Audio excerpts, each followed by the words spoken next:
Hey folks, Fernando doing another video for more survivalists, and in this case, do stay for this video. It is one of those that I feel have so much value in terms of the lessons that we can learn from people that actually went places, did things, and what they have to say about that. This is my like the bullet points from a very long, it's a 2.5 hour long video from the James Yeager channel, which is still ongoing. For those, I realized this just yesterday. James Yeager has passed. He was suffering, I think it's a Lou Gehrig's disease, and apparently this happened last week, a few days ago. Just learned about this yesterday. Now, in honor of James Yeager himself, I'm not going to be spending any bullshit amount of time talking about his passing, but about what he actually did. And some of the most important things James Yeager did in his life, and he did quite a bit of those, was in the last few months of his life, when he was already suffering quite a bit of muscle loss and strength loss and physical deterioration. He decided that one of the best ways to spend his time left in this world would be helping people that needed him desperately, and those happen to be the people in Ukraine. It is a wonderful video. It's 2.5 hours long. I really recommend you just watch it. But if you have time that's a little bit more limited and you want to go through the bullet points, I will say one thing though. Whatever you have to think or say about James Yeager, and he was always a pretty straight upfront type of guy, and some people that rubs some people the wrong way. I received an email from James Yeager, just 2 lines. A few years ago. This was about the time I was leaving Argentina. And the email says, subject training, says, hello, thank you for your blog. If you are ever inclined to come and train, please consider yourself my personal guest. Between brackets, free. That's who James Yeager was to me, and this is what James Yeager did with his last few months in this world. So one of there's several points, and all of these are super valuable. So James Yeager decided to go help people in Ukraine because he knew they were being invaded by fucking Russians and being slaughtered. And he understood there was a lot of people that desperately needed training, the kind of thing he did best. Because if there's one thing you cannot, the one thing that you can say about Yeager is that he was a wonderful instructor. Everyone I've ever known that took classes with him has that to say about it. Some of the best firearms training in the world, and I assume it's still the case today, because he created this entire alumni system where students then become teachers, and it's a very very interesting way to go about life.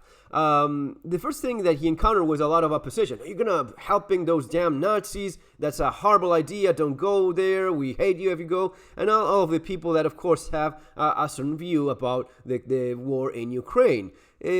So he took all of that with a grain of salt and decided to still go.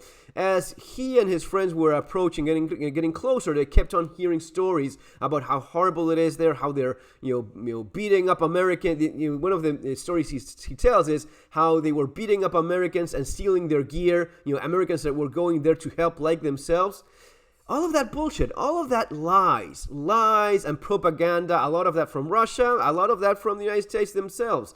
And from different sources. One of the first lessons is don't believe the bullshit, don't believe the propaganda. Take all of that into account, but mostly, keep to a higher status the information that you have from people that are there, from people that you're connecting, and people that know what they're talking about, rather than these bullshit lies and the propaganda that is just intended to achieve a certain objective, which is, of course, having Americans decide, oh, well, you know what?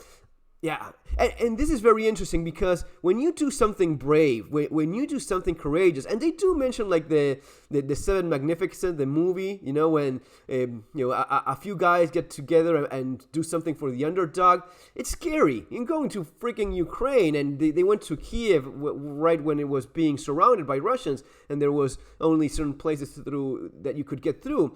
You will always find an excuse not to put yourself in danger. That's a very natural human mechanism of self-preservation. Oh yeah, I could go help these guys, but I could also get shot. I could get bombed. Oh, what, you're telling me that they're all a bunch of Nazis, and while I go there to help them, they're going to be beating the crap out of me and stealing my gear? Anyway, as they got closer and closer to a city that was being sieged, so it's not really all that easy to get into, and passports being checked and people they were encountering. It's again, watch the video, 2.5 hour long, worth every minute. But they would tell about people, when they got to Poland, how people in the border controls, they actually knew them, So one of those, one of the first lessons would be that. The second lesson is too much gear, too much crap, too much stuff, and of course, a lot of that is needed, and a lot of that did a lot of good because they left most of that with the people in Ukraine that definitely appreciated that. But one of the things that they definitely mentioned was how much their weight and stuff slowed them down and made them not as agile when they needed that. Number 3, the small trains, the little corridors, how you move around and navigate through these places. Then they also mentioned having to walk a lot from one place to the other, how they had to take flight of stairs, endless flight of stairs all over. I think this is a lot of an American thing where, because there's a certain amount of infrastructure when you go to a third world or you go to a country that is going through a war, because Ukraine is kind of in that spot in between, depending on exactly where you are. It's a lot more first world than you would suppose. And then on the other hand, especially because it's in the middle of a war, there's a lot of conflict going on there, and things are not all as easy. But in Poland as well, things are not as convenient as they are in the United States. They mentioned, not finding like a little cart for all their stuff, right? So you're used to moving around in an airport in the United States where you have a little cart everywhere helping you out to move stuff around. You have more mobility access if you have any kind of limitation. That's the kind of stuff you take for granted in the United States. And in the rest of the world, it's maybe a lot more about, grab whatever crap you have on and just walk and go. Of course, in main airports and such, you will find, the little carts and so, but people are a lot more used to having, to just grab your stuff and go in our parts. Number 4, the amount of help that they got because of their YouTube fame. They're recognized. And one of the things apparently they even themselves didn't realize is that, yes, James Yeager is known all throughout the world, especially if there's a gun community, if you're looking at cops, especially in Europe, where most people with a certain amount of education, and most cops and law enforcement people do have that in Europe, they know English and they watch your YouTube. Of course, they recognize you all over the place. And number 5, the idea of no camo in your bags and your gear. And this is kind of interesting because one of the points later on is, yes, camo does help. I guess that one of the important lessons here is that sometimes you want to be recognized as someone that is showing up to help a group of people, and people will definitely appreciate that in spite of all the bullshit propaganda coming from Russia about Americans being beaten the crap out of and having their stuff stolen. No, they definitely appreciate, it makes perfect sense. Who would not appreciate? And they have, so many stories to tell about how warm and welcoming and appreciative people were in Ukraine about their work being done there, of course. But sometimes you don't want to look too military and just, sometimes you want to look more gray man. Sometimes it's impossible to do that, especially if you're showing up with a bunch of tactical bags, and whenever they open the bag, all they find is body armor, helmets, and stuff like that. It's really difficult to achieve that. Number 6, they didn't bring enough food and water, which is kind of like a big no-no, especially in the prepper and survival community. Yes, food and water, you always want to have a little bit of extra, especially when traveling around. This goes back to the American thing of thinking that everywhere you look around, you'll see a Dunkin' Donuts, you'll see a Pizza Hut, because you're in an airport, and yes, you expect to find, little stores and shops selling stuff for you to eat because it's an airport. There's supposed to be this kind of stuff. It's not always the case. But even besides that, the idea that how important water and food is, and these guys definitely understand that, But just that little detail of, well, we're in an airport, of course we'll find, or we're in a train station, of course we'll find a place that, sells a bottle of water in a train station in Europe. Yeah, well, but it depends. In Poland, close to the Ukrainian border, and in the middle of a war, maybe not so much. So again, the importance, insisting yet again, of water and food. And if you're going to be doing something like what these guys did, which may end up being a 2-day trip or a multi-day trip, you don't want to have like a little bottle of water for your EDC bag. Maybe you want to have at least a gallon or a couple liters of water. At the very least, one of those 2-liter bottles that you didn't buy anywhere. It doesn't attract any attention. It's cheap as dirt. 2-liter bottle of water bought in any store. That's what you want to have in your bag. And maybe a couple, Mars bars or candy bars, just in case you start feeling a bit hungry and, hours keep on going by. Interesting stories how they had to stop the train and they thought they were going to be getting into a fight. And a couple of these guys were getting ready with knives, and their plan of, okay, we'll stab one of these guys, we'll get their AK and shoot our way out, or just die there. One of the things I get from the video is that James was in this position of, these are my final moments here. I'll do as much good as I can. And he obviously did not worry so much about his own, physical well-being anymore. He was obviously worried about his friends' physical well-being, and that's kind of something that weighed on him. So the aspect about food, 7, don't pay attention to rumors. And yes, in the middle of a war, you're talking about specific propaganda being made. But it's not only the Russian propaganda, and of course, yes, there's the Ukrainian propaganda, that they want to make their own propaganda in enforcing their own position in this conflict. And look at what they're doing. Look at what they're massacring us. They're blowing up our people. They're blowing up our children. Of course, they're going to be making that as publicly known as possible because it works in their own struggle for survival.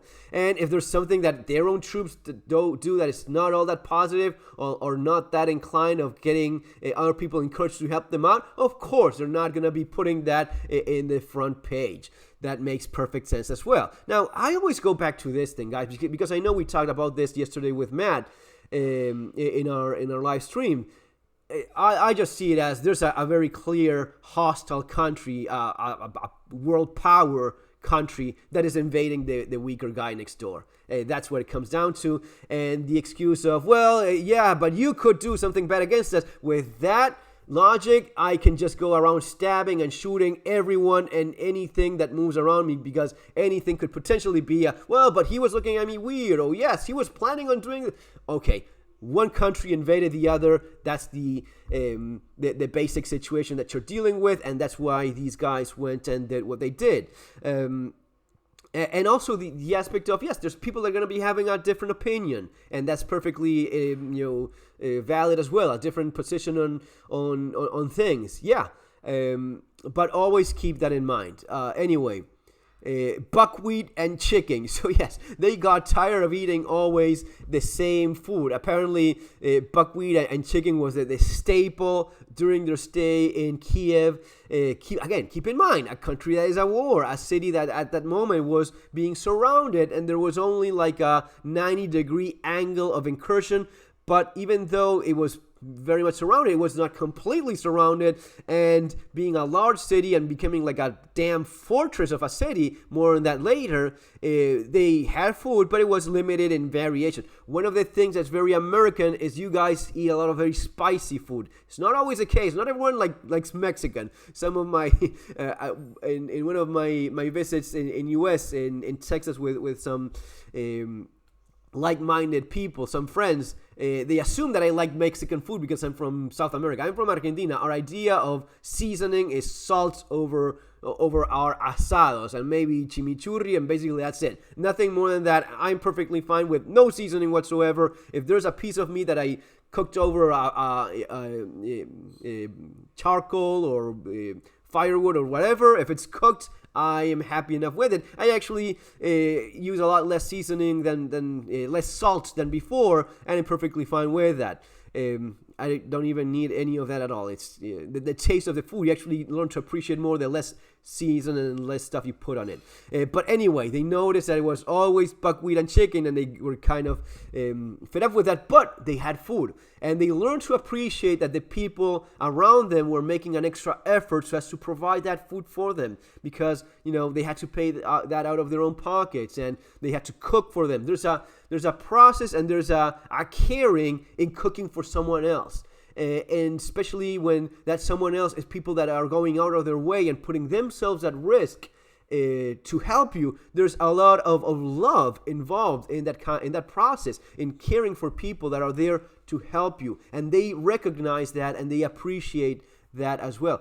Did you meet any Nazis? That was something that were being asked. No, they say they didn't meet any Nazis whatsoever. The Azov battalion, the symbol is supposed to be a Nazi symbol. It's actually a Nordic fishing sign that has a cross, which basically represents that they're hunting Russians. That's what the Azov battalion is all about. And of course, the Russians will say that those are damn Nazis coming after us. No, they're not damn Nazis. They're Ukrainians that just don't want your ass invading their country, which makes perfect sense. Who could disagree with that? If you're invaded by any country whatsoever, whatever nation you're from, if some neighboring nation invades you, would you not want to kill as many of those bastards as you could? Of course you would. No matter who you are, no matter what country you are from, if you're being invaded by a hostile force, you will want to get rid of those as quickly and as fast as possible.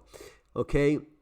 They say they actually met some minority people from the Azov battalion. They had people that were Jewish in among the groups of people that they met in their travel in Ukraine. And of course, James Yeager, grandchild, is actually a kid of African American descent, and one of these. Guys that obviously hasn't got a chip in his shoulder about racism. One of the last things you could possibly connect to any of these guys is any speck of racism in them.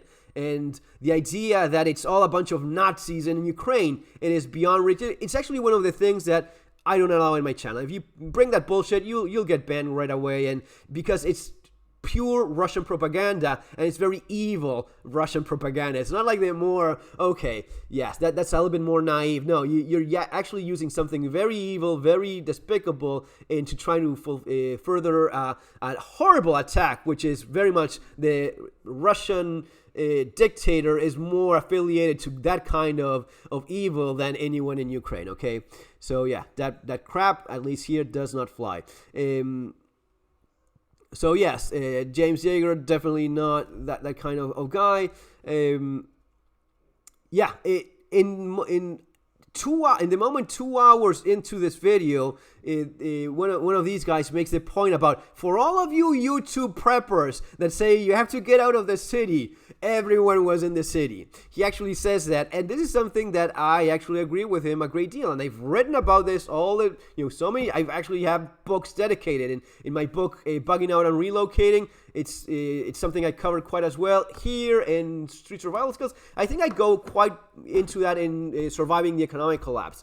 I explain in my books and in my videos as well all the time. You guys following the channel for a while know that there is a organic cell-like behavior in society and in the way people end up organizing when being attacked. The idea that you're always better off out in your homestead while you're being invaded, while you're being attacked, while you're living in a country that becomes a lot more violent, a lot more hostile. Think of the situation in South Africa. Think of the situation in USA right now. A lot of people are starting to realize that you being on your own and easily surrounded by hostiles puts you in a much more vulnerable position. In this case, Kiev is being surrounded by a hostile military. They're being surrounded, but they're strong and they're holding on, and they actually held through the worst of it so far. So this is the exact example of the stuff that I talk about all the time, and these guys are mentioning in this video. For all of you YouTuber preppers that get out of the city, get out of the city. Well, it really depends. Sometimes you want to get out of the city. Sometimes you want to stay in the city because the city is the one where, and I could talk about this for hours, but in my experience and in my process of learning and studying these things for years, many times resources, and even in natural disasters or when there's just limited money, when there's an economic crisis like many countries all over the world are seeing now, resources are focused where they do the most good, and the most good they're going to be doing is where there's most people. And the more people that are kept happy, it looks good also in the media. So it has a political and image aspect to this as well. It's natural that if there's a limited amount of money, funds for keeping people safe, keeping people fed, keeping people happy, providing entertainment, providing quality education, all of that is going to be focusing on the larger cities, while many of the not so large. And you just have to drive across the United States to see how many ghost towns, cities, little towns that were not large enough, did not have the critical mass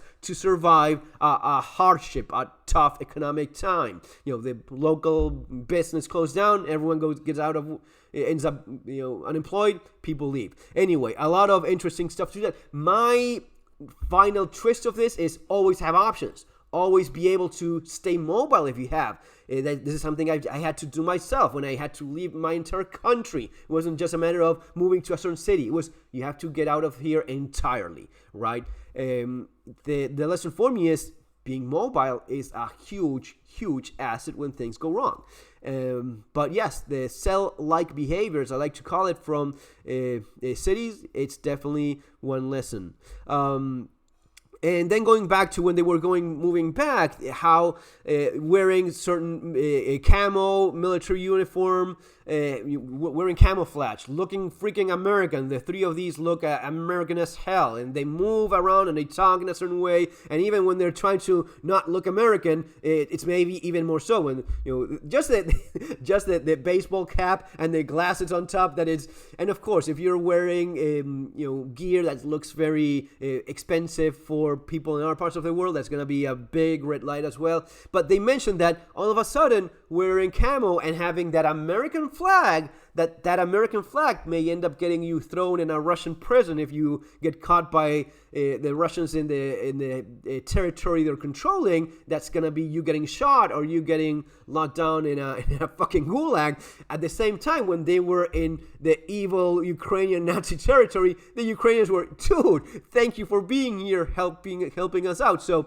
the camo, the American flag, and the Ukrainian flag along with it, that was a huge booster, and people were helping them out as they were traveling and moving around. They would, oh yes, you follow me, and they would just take them from one place to the other as they were leaving Ukraine when their training there was done. They were basically training people to learn how to shoot, people that were going into the front lines in just a few days or even a few hours. Literally, James says in a few hours, some of these guys were going to be going there to fight. Some of these were willing to just go out there and fight for their country because that's that was what they had to do. They had no other option. Many of them chose to do that, and they were more than willing to get a gun and go fight.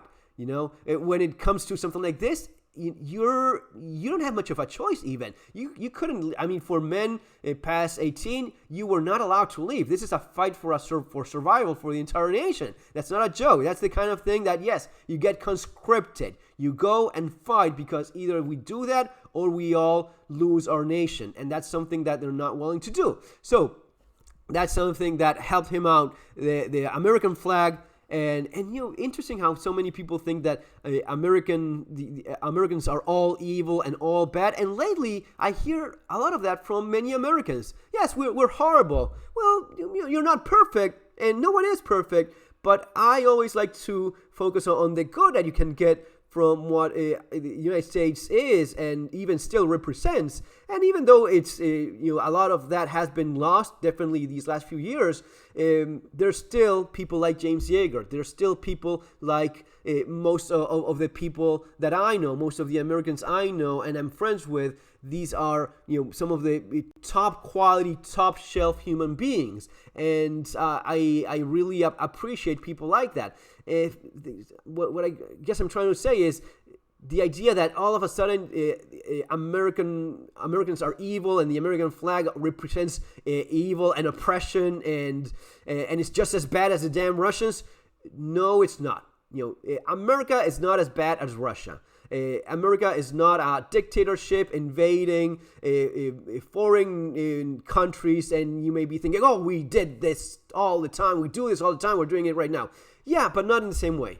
Usually there is an economic aspect involved, and usually it's a matter of finding somewhat of an ally you cultivated between that country, and it's usually countries that are already involved in a civil war, and you take sides, and you may probably had assets motivating and cultivating that division in the country. I won't say no to any of that. So the United States has invaded and done horrible things. Yeah. Like Russia? Hell no. Hell no. That would mean you invading Mexico or you invading Canada. That's when you can put yourself in the same line as the fucking Russians that are invading anything and anything they can invade, and they're allowed to invade in their neighborhood. All right? Anyway, that's what I want to say about that. Cash being king. Yes, of course. And in one of these train hopping things, the ability of just bring out a few dollars and put that in the hands of the right people buys you passage and actually buys you the damn train ticket that you need to get from point A to point B. So cash being king. And we always go back to these things. For me, it's always been cash, passports, gun. And usually the gun you probably won't be able to take along with you, but probably that gun is your payment for someone that helped you out. Maybe it's something you leave with a friend. That's something you leave with a friend that needs it desperately more than you do at that time. So that's also important. And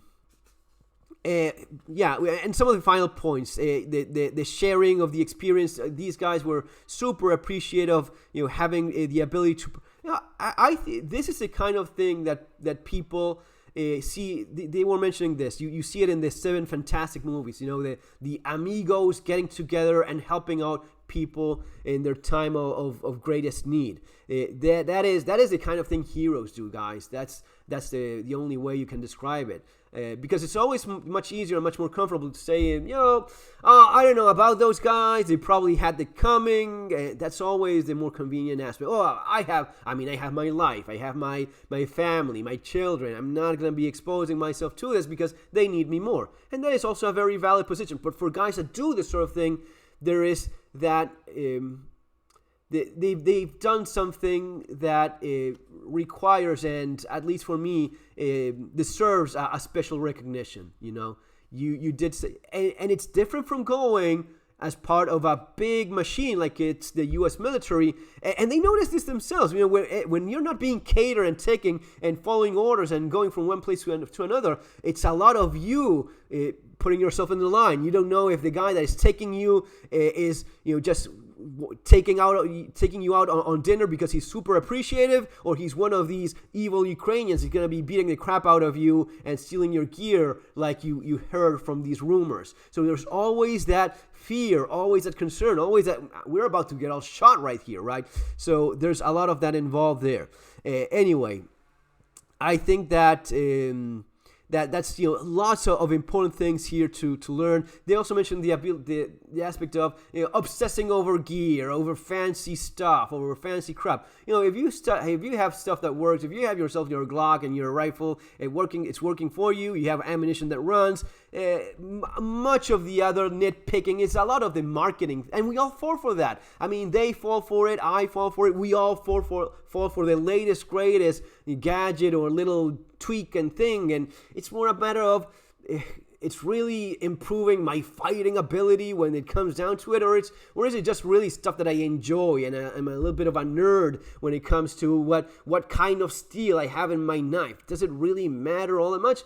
I guess it does. At the end of the day, a chunk of steel that is kind of soft and pointy will do basically the same job as your fancy Extrema Ratio Italian bayonet that costs $500, right? Anyway, stuff that that was there in the conversation. And yeah, that's basically it, guys. And in the words of the great James Yeager, your responsibility to be ready for the fight never ends. Guys, see you next time. Take care.